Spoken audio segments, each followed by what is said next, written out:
ach יא פייטר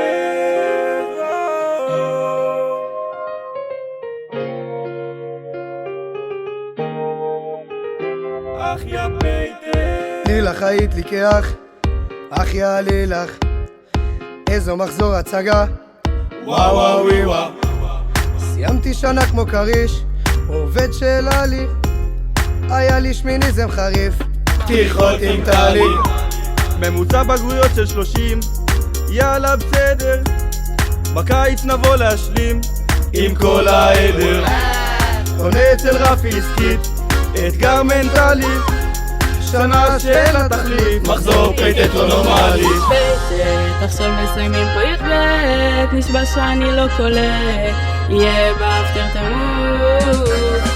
יאללה, 6 שנים לא למדתי, מלחמות וקורונה עברתי, עכשיו כולם לראות לשתות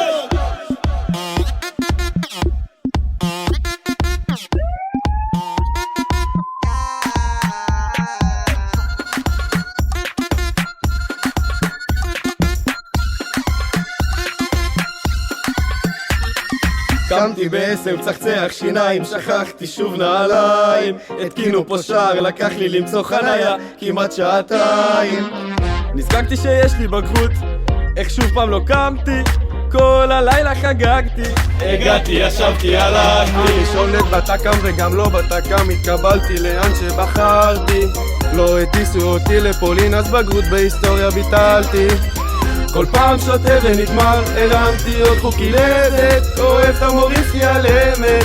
כמה גלעד הגדרת ב-18 לשישי יש שמח, מחזור פייטט סוגרים את השנה, לאין חרוד אני אתגעגע, יאללה רבקי תן פה ברכה.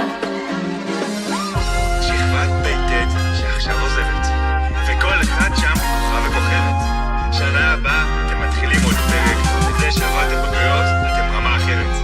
איתכם לעולם לא אשכח, מזל שאתם לא מחזור ככה. פייטט, עכשיו מסיימים פה י"ב, נשבע שאני לא קולט, יהיה באפטר טירוף. שושי, הדס וטלי, הילה איתה ילית ושני, יד איתן בראש בראש